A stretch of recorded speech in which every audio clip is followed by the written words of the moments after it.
తీసుకోవాలని ఆర్టీవీ సూచించడం జరుగుతోంది. Content video description is advised. ఇక నేరుగా డీటెయిల్స్ లోకి వెళ్ళిపోతే దానికి సంబంధించిన బ్రేకింగ్ న్యూస్ చూస్తున్నారు. మంచిర్యాల జిల్లాలో యువకుడు బలవన్ మరణానికి పాల్పడ్డాడు. గడ్డి మందు తాగి చనిపోయాడు దుర్కి అనిల్. నన్నెల మండలం గంగారంలో ఈ ఘటన చోటు చేసుకుంది. అనిల్ తల్లి రాజేశ్వరికి అదే గ్రామానికి చెందిన తిరుపతితో ఎఫ్ఐఆర్ ఉన్నట్టుగా తెలుస్తోంది. తల్లి అక్రమ సంబంధంపై అనిల్ తీవ్ర మనస్తాపానికి గురైనట్టుగా తెలుస్తోంది. ఇంట్లో ఎవరూ లేని టైంలో గడ్డి మందు తాగాడు అనిల్. ఆసుపత్రిలో చికిత్స పొందుతూ అనిల్ తుదిశ్వాస విడిచాడు. తన చావుకి రాజేశ్వరి, తిరుపతి కారణమంటూ తన మరణ వాంగ్మూలాన్ని రికార్డ్ చేశాడు. అనిల్ మృతితో స్వగ్రామం గంగారంలో తీవ్ర ఉద్రిక్త వాతావరణం నెలకొంది. మరి ముఖ్యంగా తీవ్ర విషాదం నెలకొంది అక్కడ. మృతదేహంతో తిరుపతి ఇంటి ఎదుట బంధువులు ఆందోళనకు దిగారు. ఇళ్లు ధ్వంసం చేసేందుకు ప్రయత్నించారు. పరిస్థితి ఉద్రిక్తంగా మారింది. గ్రామంలో భారీగా మోహరించారు పోలీసులు. మరి ముఖ్యంగా తల్లి అక్రమ సంబంధం పెట్టుకుందని తీవ్ర మనస్తాపానికి గురయ్యాడు అనిల్. దీంతో ఇటు బలవన్ మరణానికి యత్నించాడు. ఈ కథనం మిమ్మల్ని కాస్త కలవరపరచవచ్చు. దీనికి సంబంధించి తగిన జాగ్రత్త తీసుకోవాలని ఆర్టీవీ సూచించడం జరుగుతోంది. This is the distributing content video description is advised. ఒక్కసారి అనిల్ తన మరణ వాంగ్మూలంలో ఏం చెప్పాడో ఒకసారి చూద్దాం. బతికి ఇక్కడ దాకా తీసుకొచ్చింది నా పేరు అనిల్. నేను గంగారం దిపి చంద్రబాబు కొడుకును. నా చావు అనిల్. నేను గంగారం దిపి చంద్రబాబు కొడుకును. నా చావు కారణం మంగళ తిరుపతి దుర్కి రాజేశ్వరి. నా బతుకుని ఇక్కడ దాకా తీసుకొచ్చింది వాళ్ళే. నాకు బాధ అనిపిస్తుంది. మందు తాగిన నేను కోలుకోలేకుండా అయిపోయాను. నా పేరు అనిల్. నేను గంగారం దిపి చంద్రబాబు కొడుకును. మీరు చూడొచ్చు, నా మరణానికి కారణం వాళ్లే అంటూ రాజేశ్వరితో పాటు మరొక వ్యక్తి పేరును కూడా అక్కడ ప్రస్తావించడం జరిగింది అనిల్. మరీ ముఖ్యంగా తల్లి అక్రమ సంబంధం పెట్టుకుందని చెప్పి తీవ్ర మనస్తాపానికి గురైన అనిల్ బలవన్ మరణానికి పాల్పడ్డాడు. ఒక్కసారి ఆలోచించాల్సింది అనిల్. అఫ్కోర్స్ తల్లి అక్రమ సంబంధం అంటే కనుక అది దిగమంగలేని ఇబ్బందికర వాతావరణం. కానీ ఒక్కసారి ఆలోచించాల్సిందే. ఆ పరిస్థితి నుంచి దూరంగా వెళ్ళిపోయి ఉంటే కనుక బహుశా బ్రతుకుండే అవకాశం, అంటే నీ అంతటి నువ్వు బ్రతికి ఉండుంటే బాగుందేమో. ఒక్కసారి ఆ దృశ్యాలు మీరు చూడొచ్చు. ఎందుకంటే ఆ ఘటన ఎప్పుడైతే అనిల్ మరణించాడో హాస్పిటల్ బెడ్ మీద చికిత్స పొందుతూ తుదిశ్వాస విడిచాడు. అయితే అనిల్ని కాపాడుకునే ప్రయత్నం చేసింది ఆ కుటుంబం. కానీ వాళ్ళ ప్రయత్నాలు ఎక్కడ కూడా సఫలం కాలేదు. అనిల్ మరణం చెందడంతో, ఇన్ఫ్యాక్ట్ అనిల్ మృతి చెందడంతో ఆ ఇంటి దగ్గర తీవ్ర ఉద్రిక్త వాతావరణం నెలకొంది. ఒకసారి మీరు ఆ దృశ్యాలు చూస్తున్నారు ఆర్టీవీ స్క్రీన్ మీద. ఒక తల్లి అక్రమ సంబంధం పెట్టుకుందని చెప్పి ఆ కొడుకు బలవన్ మరణానికి పాల్పడడం ఆ కుటుంబంలో పెను విషాదాన్ని నింపింది. ఒక్కసారి అక్కడ ఉద్రిక్త వాతావరణం నెలకొంది ఆ ఇంటి దగ్గర. ఆ దృశ్యాలు చూద్దాం.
ఆ విషయాలు మీరు చూస్తున్నారు. ప్రస్తుతం అనిల్ ఇంటి దగ్గర ఉద్రిక్త వాతావరణం నెలకొంది.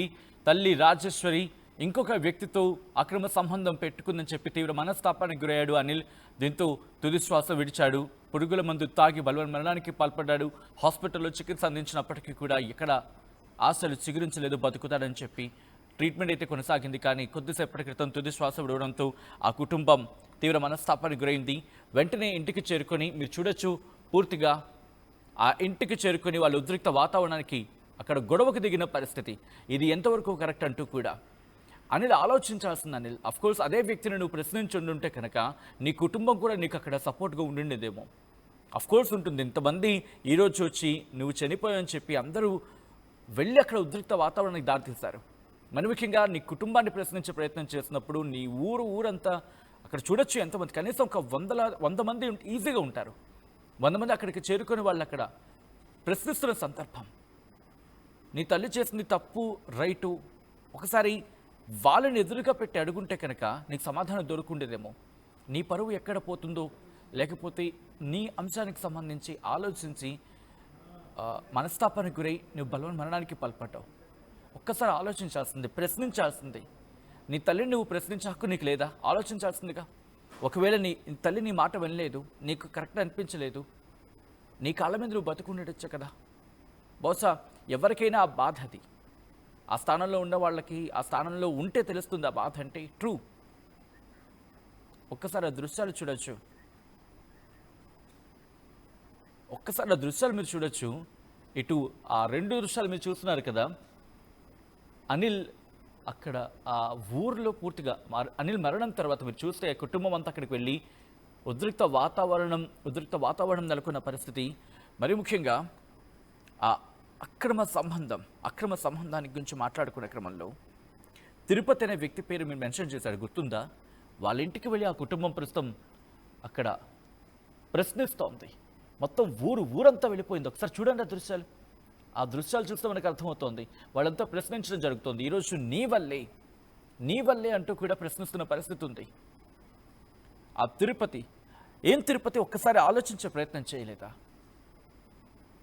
Course legal point of view వచ్చినప్పుడు, లేకపోతే బియాండ్ వచ్చినప్పుడు కాస్త స్వేచ్ఛ అనే అంశం అక్కడ వినిపిస్తూ ఉంటుంది. బట్ ఇది ఎంతవరకు సమంజసం? ఆ కొడుకు ఒకడున్నాడు, వాడు బాధపడతారని చెప్పి తెలియదా? ఆలోచించలేదా? అట్ ద సేమ్ టైం తల్లి రాజేశ్వరి, ఒక్కసారి ఆలోచించలేకపోయావా? నీ కొడుకు తెలిసి ఏమవుతుందో అని చెప్పి. ఈరోజు చూడు, నీ విషయం కోర్స్ అక్కడ నీకు దాని ఏమంటారు, లీగల్గా మాట్లాడుకునే క్రమంలో నీకు సపోర్ట్ ఉందా లేదా అనేది పక్కన పెడితే, సమాజపరంగా నీ కొడుకు ఇప్పుడు ఎదుర్కొంటున్న పరిస్థితి అని చెప్పి ఆ క్షణం నువ్వు ఆలోచించుండుంటే ఈరోజు నీ కొడుకు నీకు దూరమై ఉండేవాడు కాదు. ఈ అంశానికి సంబంధించి నిజంగా అక్కడ ఒక్కసారి ఉద్రిక్త వాతావరణం నెలకొంది. మీరు చూడొచ్చు, ఊరంతా వెళ్ళిపోయి తిరుపతిని ప్రశ్నిస్తోంది. భారీగా మోహరించారు పోలీసులు. ఈ నేపథ్యంలో ఒక ప్రశ్న మీ ముందుంచే ప్రయత్నం చేసింది ఆర్టీవీ. ఆ ప్రశ్నకు సంబంధించి సమాధానం చెప్పే ప్రయత్నమో, లేకపోతే పోలో పార్టిసిపేట్ చేసే ప్రయత్నం చేయండి. ప్రాణాలు తీసుకొని అనిల్ తప్పు చేశాడా? ఇదే అనిల్, నువ్వు బ్రతకుండే అనిల్, ఏమ్మా ఇలా చేసావని చెప్పి అడుగుంటే నీ తల్లి నీకు సమాధానం చెప్పదా? లేకపోతే నీ తల్లి నీకు సమాధానం చెప్పకపోతే నువ్వు దూరంగా వెళ్ళిపోయి బ్రతకచ్చు కదా. 150 కోట్ల మంది ఉంటున్న ఈ దేశంలో నీకంటూ కొంతమంది స్నేహితులు ఉంటారుగా. ఎంతమంది తమ కాలమే తాము బతకట్లేదు? దూరంగా వెళ్ళుండాల్సింది. కొన్ని రోజులు ఆ పరిస్థితికి, వాతావరణానికి దూరంగా ఉంటే ఏమో నీ తల్లిలో మార్పు వచ్చేదేమో. కొడుకు ముఖ్యమా, ఆ వ్యక్తి ముఖ్యమా అని చెప్పి ప్రశ్నించుకునే సందర్భంలో బహుశా కొడుకే ముఖ్యమని అనిపించుండు. కోర్స్ అనిపిస్తుంది ఏ తల్లికైనా. నువ్వు కొంచెం దూరంగా ఉండి నీ విలువ నీ తల్లికి తెలిసిన రోజు నీ తల్లి నీ దగ్గరికి వచ్చేదేమో. కొంచెం టైం ఇచ్చి ఉండాల్సిన Anil. At the same time అమ్మ రాజేశ్వరి, ఆలోచించలేకపోయావా తల్లి? ఆలోచించాల్సింది కదా ఒక్కసారి. కోర్స్ ఎవరైనా తోడు కోరుకుంటారో, లేకపోతే ఈ అంశానికి సంబంధించి అక్రమ సంబంధాలు అనేవి ఈ మధ్యకాలంలో బాగా విపరీతం ఎక్కువ అయిపోతున్నాయి. బట్ ఒక్కసారి మీ కుటుంబాల గురించి ఆలోచించే ప్రయత్నం చేయండి. మీరు చేస్తుంది ఎంతవరకు సమంజసం అనేది. మిమ్మల్ని మీరు ప్రశ్నించుకుంటే ఈరోజు